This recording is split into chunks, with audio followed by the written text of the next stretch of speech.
बिस्मिल्लाहिर्रहमानिर्रहीम। अस्सलाम वालेकुम students, I hope you are well. बेटे जिस तरह से आपको पता है कि फ़र्स्ट क्वार्टर टेस्ट में आपका जो है सेल स्ट्रक्चर फंक्शन वाला चैप्टर भी है, ठीक है। सबसे पहले हम पीएमडी सिलेबस के जो है सब टॉपिक्स और लर्निंग ऑब्जेक्टिव देख लेते हैं, ठीक है।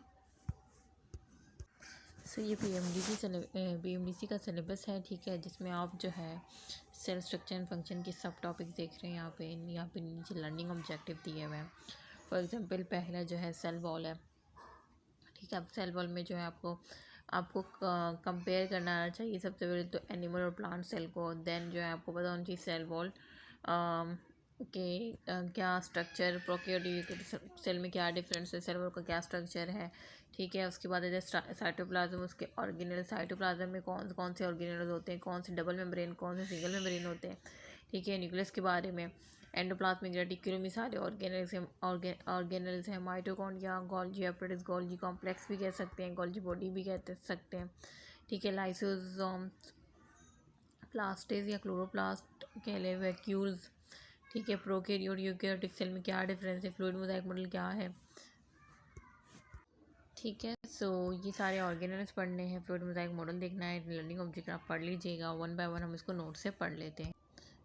अब ये नोट जो है मैंने आपको लिंक भी प्रोवाइड किया हुआ है, आप डाउनलोड भी कर सकते हैं खुद से। बाकी मैं यहाँ पे आपको बता देती हूँ कि क्या क्या। वैसे इसकी तो मैंने वीडियो भी बनाई है, ठीक है, डिटेल वीडियो मीन इसी नोट्स की मैंने आपको बना के सेंड की है। तो आप सेल का इंट्रोडक्शन पढ़ लीजिएगा वहाँ से, ठीक है। उसके बाद जो है डिस्कवरी ऑफ सेल देख लीजिएगा, ठीक है। ये डिस्कवरी ऑफ सेल भी इम्पोर्टेंट है, ये मैंने एक डिटेल वीडियो में एक्सप्लेन भी किया है, ठीक है। माइक्रोस्कोप की कुछ प्रॉपर्टीज़ हो गई, लाइक मैग्नीफिकेशन क्या होती है, रेजोल्यूशन, कंट्रास्ट क्या होता है, ये एक एक लाइनें पढ़ लीजिएगा।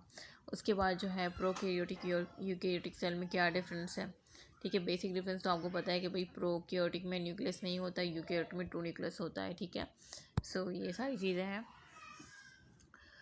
बेसिक सेल पार्ट्स भी आपको पता होना चाहिए कि सेल वॉल होता है, सेल मेम्ब्रेन होता है, न्यूक्लियस होता है, साइटोप्लाज्म। फिर सेल मेम्ब्रेन की डिटेल ऑलरेडी मैं पढ़ा चुकी हूँ, आप लोग डिटेल वीडियो देख सकते हैं, बल्कि आप खुद भी पढ़ सकते हैं।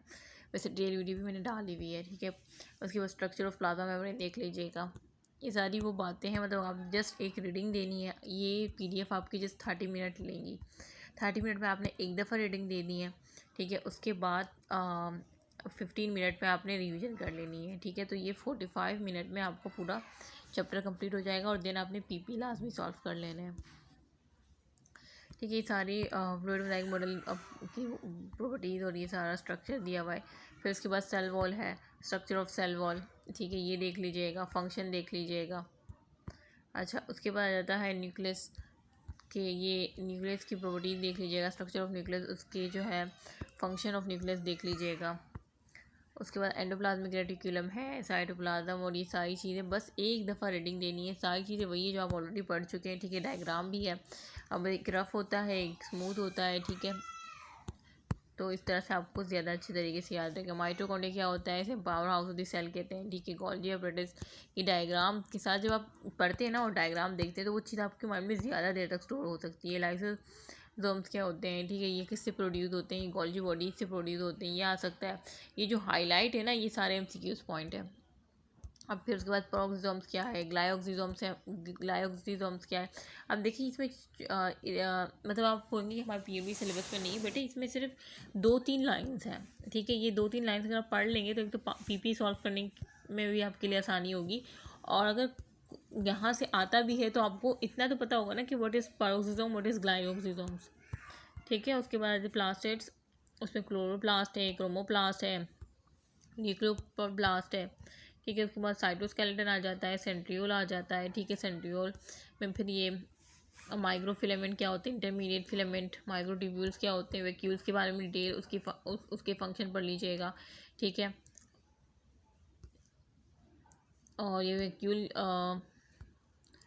प्लांट में क्या होता है, एक सेंटर बड़ा वैक्यूल होता है जो कि एनिमल सेल में छोटे होते हैं। तो ये सब आपको डिफरेंस पता होनी चाहिए, ठीक है।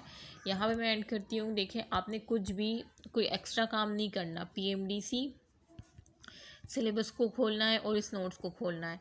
PMDC सिलेबस को फॉलो, एक एक टॉपिक पढ़े और यहाँ से रीड आउट करें। 30 मिनट में आपकी PDF हो जाएगी, और देन आपने 15 मिनट में एक रिवीजन देनी है। 45 मिनट में आपकी विद रिवीजन ये कंप्लीट हो जाएगा, और देन आपने PP लास्ट में सॉल्व करने हैं। पीपी लाजमी सॉल्व करने हैं, ठीक है। चैप्टर वाइज पीपी आपको, अगर आप सिंध के हैं तो मेरिटोरियस के मिल जाएंगे, ठीक है। अगर आप पंजाब साइड के हैं तो ऑलरेडी मैंने एक बुक शेयर की है जिसमें नम्स, यूएचएस और एफएमडीसी सबके हैं।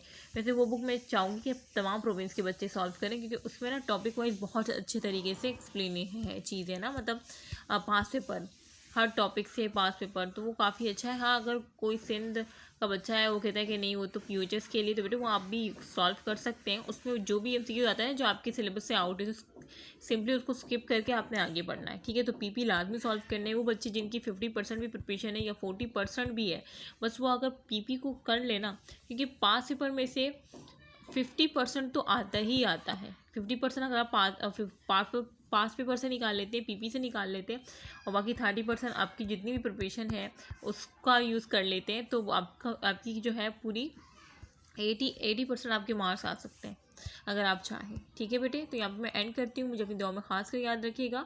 और बाकी मैंने बायो की तो तमाम आपको बता दिया है, फिजिक्स की भी मैंने बता दिया है, ठीक है। केमिस्ट्री की मैं आज बता दूंगी कि किस तरह से करना है, कहाँ से करना है, वैसे ऑलरेडी मैंने वॉइस नोट में बताया हुआ है, ठीक है। सो बाकी मैं आपको इसी की तरह केमिस्ट्री के, बाकी पंजाब वाले केमिस्ट्री के लिए मैंने उनसे कहा था कि वो किप्स की प्रिपरेशन बुक यूज़ कर सकते हैं, स्टार की भी यूज़ कर सकते हैं, इंसाइड एमडीकेट की भी यूज़ कर सकते हैं, ठीक है, जो उनको अच्छी लगे।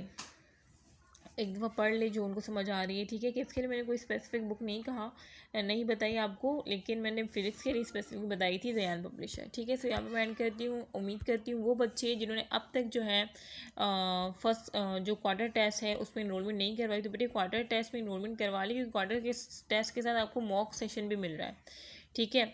और जस्ट 2000 में, ठीक है, कुछ भी नहीं है 2000, क्योंकि एक तो आपको क्वार्टर के साथ मॉक भी मिल रहा है, ठीक है। और इस वीडियो के डिस्क्रिप्शन बॉक्स में तमाम डिटेल प्रोवाइड कर दूंगी, नंबर भी प्रोवाइड कर दूंगी, ताकि इजीली आप कांटेक्ट कर सके और इनरोल कर सके। फर्स्ट क्वार्टर टेस्ट जो है ना हमारा, वो है 31 अगस्त को। 30 अगस्त को था, लेकिन स्टूडेंट के कहने पे 31 अगस्त को कर दिया, ठीक है। तो आप 31 अगस्त से पहले इनरोलमेंट करवाएं, ठीक है, ताकि ईजिली जो है फिर आपको एट द टाइम सारी डिटेल प्रोवाइड हो सके। सो यहाँ मैं एंड करती हूँ। मुझे अपनी दुआ में खास कर याद रखिएगा। ओके, अल्लाह हाफिज़।